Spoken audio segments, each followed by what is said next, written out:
Hello, my little dinosaur babies. Here is everybody. Okay, so I took that pan and all the leftover food that was in it from 2 days ago, and it gets dumped over there where it can get wet and bugs can get in it, and it gives a more diverse food source for the chickens. So all uneaten food gets put in the corner there so that it can compost and it can get full of bugs, tasty bugs for them to eat. And every other day this bin gets roughly this amount, which I'd say is probably about 5 to 8 pounds of feed. And there's a little left over at the end of every 2 days, and I switch it out. Their watering dish is just an old, like belonged to my grandmother, old roasting pan. I fill it all the way to the top. I top it off in the afternoons and dump it out and rinse it out twice a day. And that is their water, so that's all pretty simple. Now let's take a look at our babies. So it's turned out that out of the chicks that we hatched, it looks like 5 of them turned out to be roos. Now this one right here we call Robin. If he stands up from being a pig, you'll see why. He's got a big red breast on him. He's the biggest of the roos. You can see the blue is starting to come into his tail feathers. He's definitely a keeper. Really good tempered. Now we've got the 2 brothers. They're both roos, the Barred Rocks, mixed with, I believe, Easter Egger. They pretty much do everything together. Those 2 boys are really good. Hi, lady. Hello, lady. There's Chocolate Chip. She recently got a little bit of a sprained foot. I'm not quite sure how she managed it. She's fine, doing okay. She's getting better by the day, but there's been a little bit of swelling. Don't eat my ring! You're eating my ring! This is an Easter Egger roo, right here. Hello. So we wound up with a few more roos than I would have liked. This one's crossed with a Buff Orpington, but again, I'm pretty sure this one's a roo as well.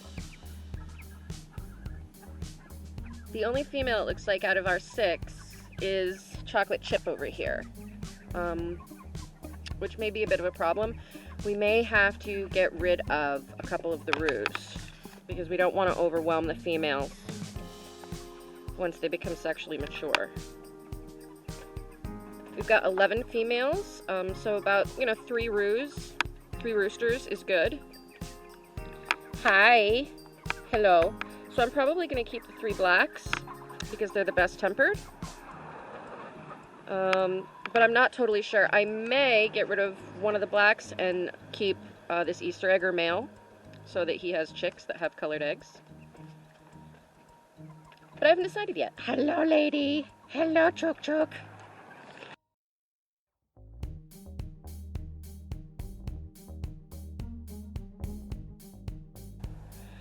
Okay, so this is the tomato section of the garden. You'll see I've got weeding to do today, which I do every day. This is one of the difficulties of taking a wooded area, clearing it, and using it immediately for gardening. You have to be really diligent because all kinds of stuff is just sitting in the soil waiting to pop back up as soon as those trees are out and as soon as all the other vegetation is out. So it's a little bit of a daily struggle, but it's not too bad. And here are some of our cucumbers growing. This is where the deer got in and ate all my corn. This row used to be corn before I moved the cucumbers here, and they ate all that too. Here are the peas. They're doing just fine. Now right after I planted the carrots, we had an extremely torrential heavy rain. And anybody that's planted carrots knows that they are very, very light, very tiny seeds. So they washed down from their rows. So I have a carrot patch now instead of rows of carrots, but that's totally fine. They're doing well. Not a problem. And over in here, we have some beets. And this row is the new row of lettuce that has just been put back in. You rotate your lettuce all throughout the growing season, and you can see a couple of carrots are actually close to that row. I mean, I have to thin them out soon and spread them, but we're gonna have plenty of carrots for this particular go-around. Whoops. I'm pretty new to try to run a bigger garden, so yeah, I'm learning as I go here. Come over here. This patch right here, which is where I started the red raspberries, is taking off very well. We've got 1, 2, 3, 4, 5, and I believe 6 red raspberries. This is their first year coming in. These actually went really well. These were heritage seeds, so I know I'm not going to have a problem with getting seeds off of the fruits once they start bearing next year.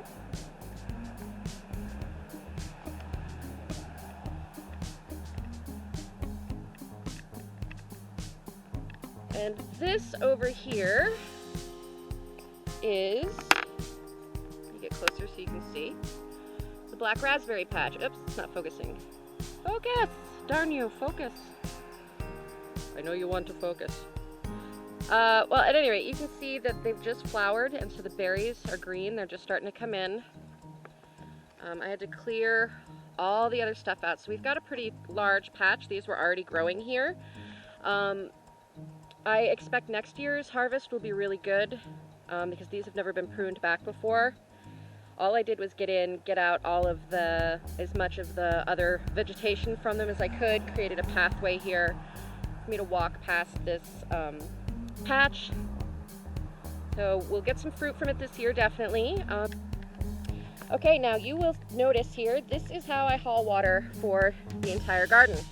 I do not have a hose of any kind hooked up on my property, something that we are currently working on getting done. So I have to haul my water from inside the house out here, and what I do is I just use, this is food grade plastic, I double checked, and it is just an old cat litter container. It takes about 3 of these a day to water everything out here. And it's actually not that bad. It also has been very educational. It's taught me a lot about how much water it does take to grow plants, and about the work that's involved, and to not undervalue our food and the work that it takes to tend them. You don't know the value of a thing until you have worked to create a thing, and that's something that I'm definitely learning. You don't know how weak or strong you are until you've spent the time it takes to find out the value of a thing and put the work into creating a thing. So I'm really grateful for the experience. All right, so let's get to watering. Cucumbers. They need lots of water to grow. Lots and lots and lots.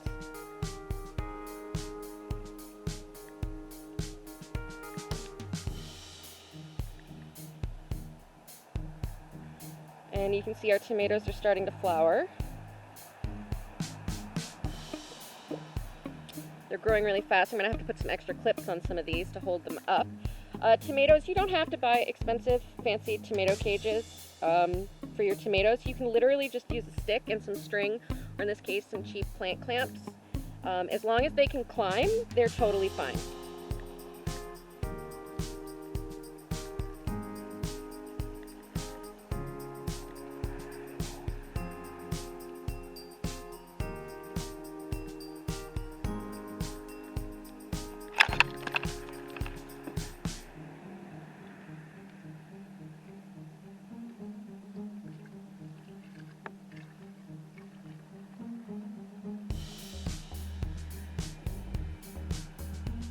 The reason that I put it into the watering pot first is because otherwise the water is too hard when it comes out, and it knocks too much dirt around, and it disrupts especially the younger plants.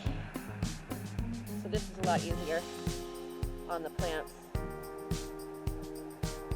And I can direct where I want the water to go a lot more accurately.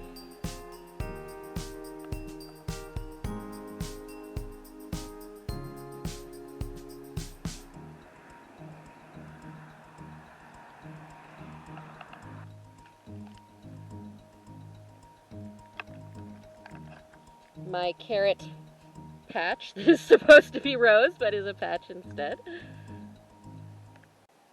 when this happened, I had to come in too and put in a lot more gardening soil because they were in spots where there wasn't any, and fertilize them. But they're doing really well.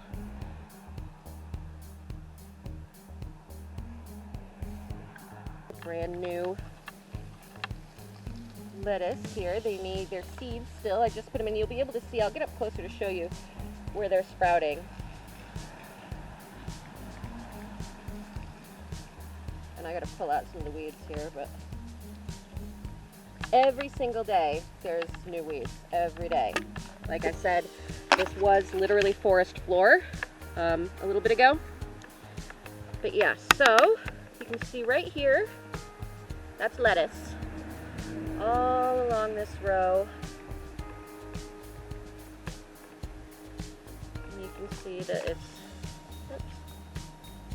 yep, growing along in a row here.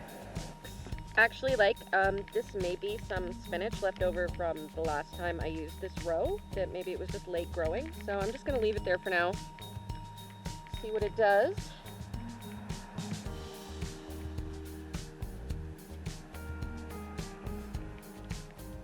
And time for me to get to weeding. But yeah, so that is the daily routine. I come out and water in the mornings and afternoons in the garden, as well as the chickens, and then I change out their food every other day, and I clean out their coop once a week. I just scrape out all of the hay and poop, and I put fresh stuff in. It's nice work. It's I don't know how to categorize it. I mean, I suppose it's hard work, but I mean, I just move slowly and kind of take my time and enjoy my time out here. And I'm really happy with it so far, what we've managed to do in this first year of working with the property. So I guess that's about it. You guys know what to do: like, share, subscribe, all the fun junk, and I will see you guys in the next video. Bye-bye. You're terrible, Mr. Leopard Man.